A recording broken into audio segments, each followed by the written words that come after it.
Aí outro dia vieram me perguntar, Caetano e Gil ou Pelé, você é o Garrincha? Eu falei, Garrincha não, eu sou Galiano, é muito mais baixo. O que eu faço é com esforço, não é com genialidade.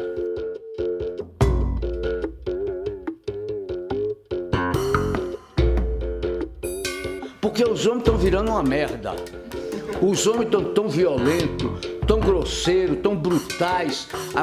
Negócio de maltratar a mulher é um negócio tão comum. Já se maltrata a mulher nem sem perceber.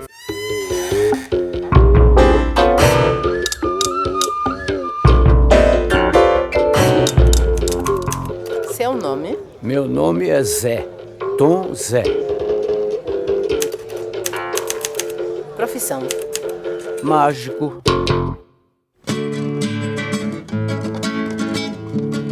Astronauta libertado, minha vida me ultrapassa em qualquer rota que eu faça. Oi, comadre Rita, oi, compadre Sérgio. Dei um grito no escuro, sou parceiro do futuro na reluzente galáxia. Vou cobrar de vocês, além dessa aparência bem alimentada, que graças a Deus vocês não foram criados no mundo que eu fui criado, que todo mundo não ficava mais do que 60 quilos, porque comia o que não tinha carne no meu ambiente. Nos pais de vocês lá no Nordeste, durante 4 séculos, na miscigenação de negro, branco português e escravo brasileiro, que foi isso que deu esse negócio aqui, que chama caboclo, né? Uns mais escuros, outros mais claros, mas tudo bem, é caboclo. Passou 400 anos lá, eu venho desse lugar, desses 400 anos. Meus avós estavam lá no mato, tentando criar gado, tentando coisa. Meu avô virou um homem chamado até de Rico, que tem o nome dele até. Rico lá, aqui nem remediado é, entendeu? Remediado quer dizer classe média. Mas meu avô era chamado de Rico. E meu pai só casou com a filha dele, que tirou um bilhete grande na sua lotaria federal. Mas isso é uma história muito complicada para eu contar a vocês. O que eu quero agora puxar a responsabilidade de vocês é o seguinte. Em qualquer lugar do Brasil, tendo direito às informações que vocês têm direito, quer dizer, o que aparece em televisão, a escola que vocês podem frequentar, o que vocês conversam entre si, porque, por exemplo, o fato de vocês formarem um grupo que agrupadamente procuram certas coisas, já é um sinal de uma compreensão intuitiva de que o grupo fortalece todos em particular e o grupo em geral, e todos fortalecem o grupo. Bom, então, agora eu vou cobrar responsabilidade social. É o seguinte, a nação, e isso não é folclore, a nação depende do que seus filhos são capazes.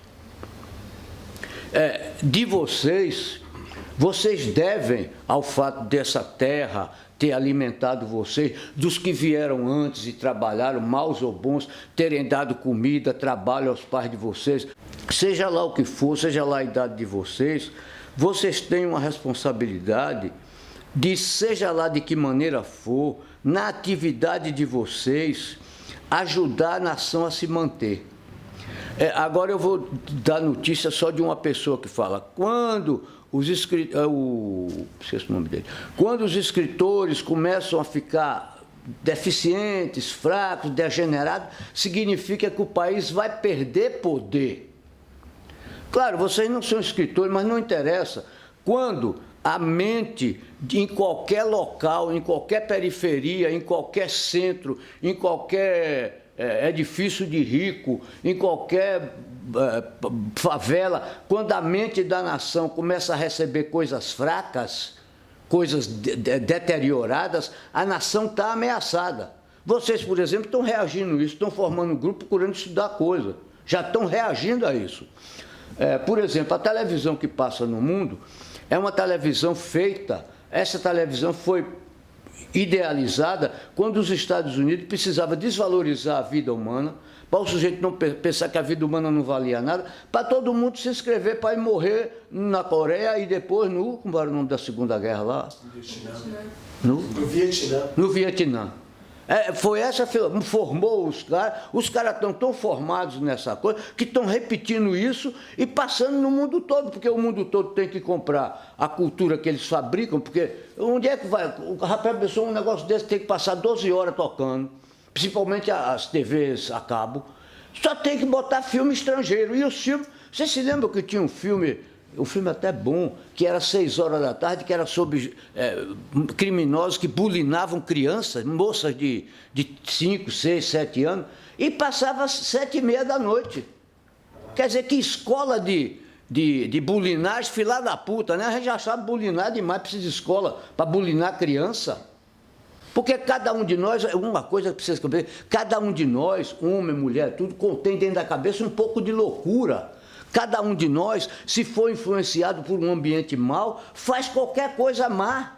O ser humano não sabe o que é certo nem o que é errado. O homem é um animal. Depois é que a gente vai sendo civilizado. Olha, você, se quiser ser homossexual, eu mesmo tenho um irmão homossexual. Se quiser ser homossexual é uma coisa, se quiser ser, como é que chama, polissexual, não sei como é que chama, é outra coisa. E você procura quem lhe respeite. As mulheres hoje têm grande dificuldade de ser, polissexual, como é que fala?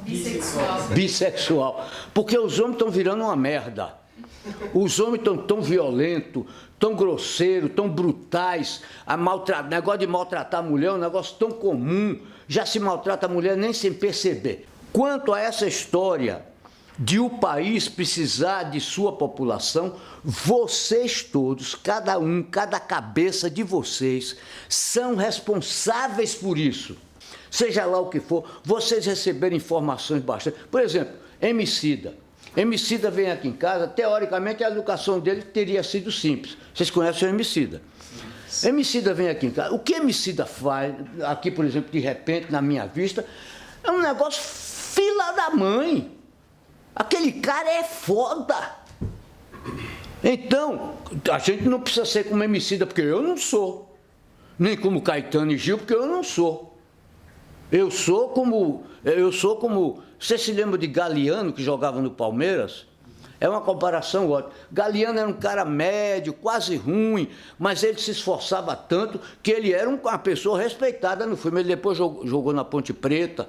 Aí outro dia vieram perguntar, Caetano e Gil é o Pelé, você é o Garrincha? Eu falei, Garrincha não, eu sou Galiano, é muito mais baixo. O que eu faço é com esforço, não é com genialidade. Vocês podem não compreender isso agora, mas o trabalho meu agora não é para vocês compreenderem a diferença. Eu estou dizendo que eu sou um de vocês, eu quero dizer é isso. E que quando eu era pequeno, talvez eu tivesse muito menos condições do que vocês. Quando eu era pequeno, eu fui muito mais maltratado do que possivelmente vocês teriam sido, tendo tido um início de vida muito pobre. Quando eu era pequeno, eu não podia sair na rua com vergonha. Alguém de vocês vestia uma roupa, seja lá qual fosse, e tinha vergonha de sair na rua, eu duvido. E quando um moleque bulia com vocês respondiam à altura. Uma vez que eu tive que mandar um moleque a merda, a palavra pesou tanto na minha boca, em casa, entre milhões de outras loucuras, não podia falar nome feio, que loucura. E eu, que dei muito dentro de casa, quando fui para a rua, os moleques faziam comigo o que queriam. Mas faziam comigo o que queriam. Me humilhavam de manhã, de tarde, de noite. Me faziam roubar na loja para pagar coisas de meu pai, para pagar coisas que eu estava devendo a ele. E isso era uma humilhação que não tinha fim. Aí eu fui para casa de meus tios, que meus avós eram pessoas doces, que eu não tenho queixa nenhuma de meus avós. Mas como eles puderam ter filhos tão ruins... Meus tios, já perdoei todos, hoje sou o rei de todos, sou artista, sou isso, aquilo, mas viravam na minha cara assim para dizer, você é um degenerado, várias vezes, coisas piores do que essa. Então eu tive uma vida muito pior do que a de vocês. Um dia uma professora de português, numa sala com 40 pessoas, veja bem, eu no meio de 40, ela disse assim, tudo mau aluno, tudo caralho, gente... Bom, enfim, ela virou assim e disse, vocês têm que aprender português. Belmira Santos, uma mulher pequenininha, preta, uma puta mulher de forte. Vocês precisam aprender português. De onde é que vão sair os poetas, os escritores, não sei o que lá. Quando eu ouvi isso, eu que só ouvia dizer que eu ia ser delinquente, porque em casa eu era ladrão, fraco, Até minhas irmãs batiam em mim. Filha da puta, o lado vagabundo da família, o lado pobre da família, que era meu pai, que minha mãe foi casar com um homem meio analfabeto, né? Meu pai tirou na loteria, mas meu pai era um grande homem. Elas que não tinham capacidade de entender. São burras. Né? Elas e eles são burros. No dia que Belmira disse isso, começou eu a sair do buraco. Porque Belmira disse, veja bem, eu não pensava que eu ia escrever música, eu não pensava que eu ia escrever letra de música, chama poeta, não é poeta, letra de música é outra coisa, poeta é outro tipo. Eu não pensava nada disso. Eu só vivia aquela vida terrível, desgraçada, brincando com todo mundo, fazendo de conta que estava alegre. Não estava fudido por dentro. Quando Belmira disse isso, eu aí fiquei espantado de, mesmo numa coletividade de 40 pessoas, alguém ter uma expectativa boa sobre mim. Se só me diziam que eu ia ser delinquente. Quando Belmira falou isso, eu lá no fundo da sala, bateu aquele negócio em mim, naturalmente a gente se arrepia, né? Bateu aquele insight, como chamam hoje, aquele negócio, eu fiquei assim arrepiado, meus olhos começaram a encher d'água. Naquele tempo chorar era feio, hoje chorar é bonito, a televisão filma, o caralho, a porra toda. Eu aí disfarcei para nenhum colega ver e tal, mas aquilo botou um germe aqui dentro, que, e eu já tinha também uma natureza que queria ser certa, né? Sei lá se é certo ou errado, mas que queria fazer alguma coisa. Então eu saí da classe, naquele dia eu saí diferente. Naquele dia eu comecei a estudar português. Porque, não sei, ela até tinha dito que eu podia ser gente. Eu não pensava nunca em escrever nada, veja bem. Ela falou de onde vai sair os poetas. Eu nem sonhava com porra de poeta, nem escritor de música, nem nada. Eu pensava só em que eu podia ser gente. Eu aí comecei a estudar português. Aí no mesmo ano teve um professor, mudou o curso de História para ser um curso que era investigativo, dizia os argumentos a favor, se Portugal tinha descoberto o Brasil por acaso, ou se Portugal já sabia que o Brasil estava ali, só tinha resolvido descobrir. Vocês já viram falar nisso? E aí mudou essa... E você então olhava os argumentos a favor, os argumentos sim, e pensava, rapaz, nesse negócio eu era bom. Ele abria a caderneta, por sorte, e caiu uma pessoa para ser arguída. Eu nem sabia que eu sabia, ele abriu o meu nome e falei, porra, estou fodido. Aí eu sabia tudo. Porque ele falava baixinho e a gente prestava atenção à aula pra caramba. Era um João Gilberto da escola, né, digamos assim. Bom, aí minha vida começou a se salvar. Então, isso é só para dizer, de uma maneira longa e burra, porque eu não sei falar de uma maneira mais convincente, sem contar caso, que minha situação era muito pior do que a de vocês. Então, eu aprendi que todo mundo tem responsabilidade. Vocês, se o Brasil daqui a 100 anos tiver numa situação na orquestração das nações, na companhia das nações, a gente agora está relativamente bem. Em 80 e tantos lugares na educação, mas está relativamente bem. Produto interno bruto, trabalho para muita gente. A Europa está muito mais pobre que a gente não sabe. Isso é engraçado, né? A Europa está fodida e não sabe, né? A gente aqui está rico na vista deles, né? A gente pode mesmo rir. Porque, então, graças ao que fizeram antes. Inclusive a Caetano e Gil, que fez essa zorra forte, que foi o Tropicalismo, conforme vocês vão ver nesse disco meu, que levou o Brasil da Idade Média para a segunda Revolução Industrial, que é o computador, a segunda lei da termodinâmica, a teoria dos quanta, bababá. Isso está lá no disco. Vocês com calma vão saber que porra é essa, porque eu não tenho tempo para tanto, mas eu quero botar vocês nessa direção. Então, como é que... Então, Zé, tá bom, então, Zé, eu estou querendo ter essa responsabilidade. Você fala, mas como é que isso acontece para mim? Aí eu conto. Quando a gente começa a entrar em qualquer trabalho, ou em qualquer altura da juventude, mocidade, ou até do coisa adulta, no trabalho que a gente está, no trabalho que a gente é obrigado a fazer, que todo mundo só trabalha porque é obrigado. Eu ia para a escola porque era obrigado, que era meu trabalho. Depois eu fui bancário porque era obrigado. Depois eu fui o quê? Fui jornalista porque era obrigado. Jornalista já dá um certo prazer, né? Mas em qualquer trabalho você vai porque precisa. Não, eu não estava aqui, nem vocês, eu estava andando de lancha, se eu tivesse uma cabeça para andar de lancha, que eu não tenho, né? Bom, então, vai aparecer na cabeça de vocês, dentro do trabalho que vocês falem, uma hora assim, uma ideia que vocês geralmente... Uma ideia é tão leve. Agora eu estou falando com vocês mesmo. Uma ideia, quando chega na cabeça da gente, uma ideia...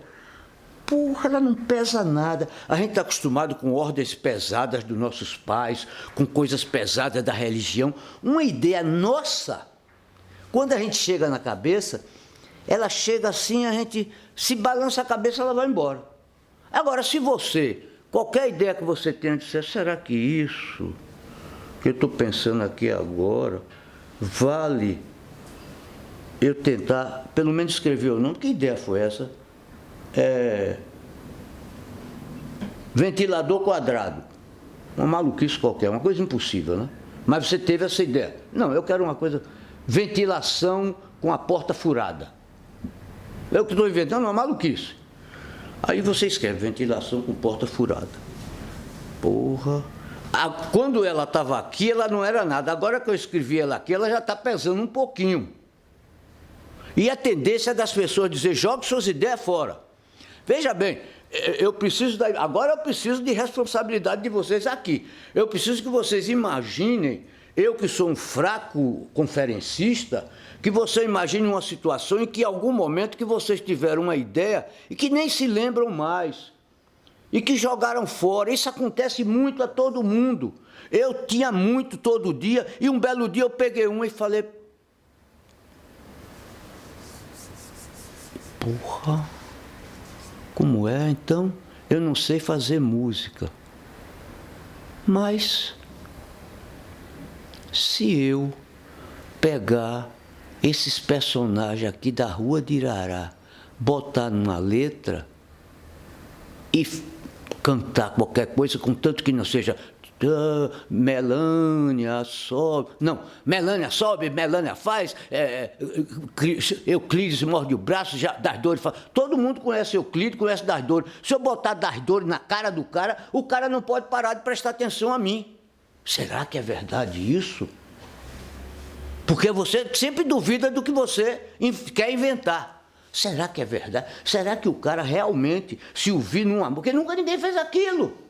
Será que pode ter, eu queria ter um violão aqui, será que pode ter um amor? Guilherme se requebra, era uma bicha de Irará. Rufino bota pó, era outra bicha. Euclides morde o braço, era um louco que a pessoa aborrecia ele, dizia, essa terra não tem polícia. Euclides morde o braço, das dores que subia e descia, diziam que ela rezava carne crescida. Quer dizer, coisa pornográfica, né? Porque ela rezava a gente, a bênção, não sei o quê, e aí via quantos galhos. Vocês já foram rezados alguma vez? Então, rezam com. Como é o nome da folhinha? Arruda. É? Arruda. Relham você com a folha de arruda e aí vê quantos ramos secaram. Se foi um ramo, é olhado de homem, se for 2 ramos, é olhado de moça, é uma coisa assim. Se for 3 ramos, é olhado de padre, que padre também é o diabo. Padre também é o diabo. Então, veja lá, vamos rir, mas não vamos desconcentrar. Aí, o que me aconteceu foi isso, eu digo, nossa, não é possível. Uma música com o nome de Das Dores, Guilherme, Rufino. Quando eu falo Rufino, todo mundo identifica logo. Uma bicha, um pobre, coitado lá, mas que era uma bicha e que tinha uma mania de dizer assim, ela pode ser boa no ruge e no pó, mas no remelê, xeoxó, eu duvido e odó.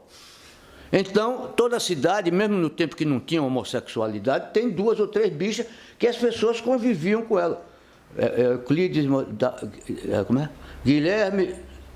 Me esqueci Guilherme. Guilherme era um que ajudava até lá em casa, que era homossexual também.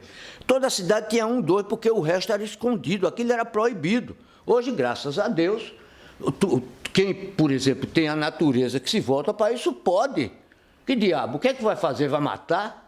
Quando meu irmão começou a demonstrar coisas femininas, minha tia Luísa, em 1942, 43, 44 ou 45, quer dizer, ele tinha uns 5, 6 anos, tia Luísa disse, tem família que manda matar. Viu como era a coisa naquele tempo? Quer dizer, quando uma criança fazia demonstrações de que ele era afeminado, como é que se falava naquele momento, o pai e a mãe mandavam matar. Bom, isso para dizer como as coisas eram.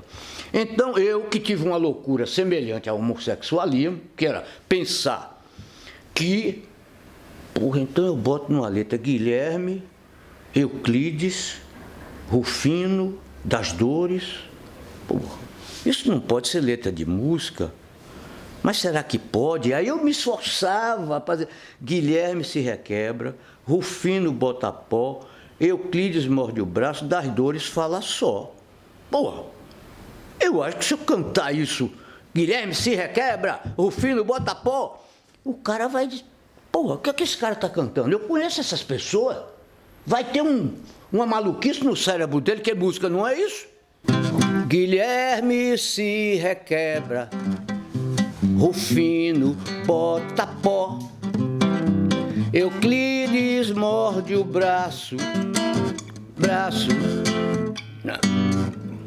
das Dores fala só, João Ré diz que é vi, é dondo e é ado, Germino curador, por Dalva foi surrado, Lucinda sobe e desce, Tiririca bole bole, mas todos passam bem com Maria Bago mole. Maria Bago, Maria Bago, Maria Bago, bago, bago, bago, bago, bago mole, baba. Aí eu digo, vocês deveriam rezar por uma pessoa dessa, que socorreram vocês numa hora tão difícil, numa hora tão sem experiência, numa hora tão... né? Vocês deviam rezar, botar um retrato dela junto do santo. Maria Bago, Maria Bago. Eu mesmo rezo todo dia para Maria Bago mole, que foi outra criatura qualquer. Deus lhe abençoe. Maria Bago, Maria Bago, Maria Bago, bago, bago, bale, bago, bago mole. Aí depois desenvolveu, mas ficou mais sofisticado. Vamos ver se eu consigo cantar. O ódio pega como planta que se rega, mas no peito que navega, a pessoa fica cega. Cabeça louca, sai de pau no bate-boca, rasga a roupa, grita e berra como louca. Ah, ah, ah, ah.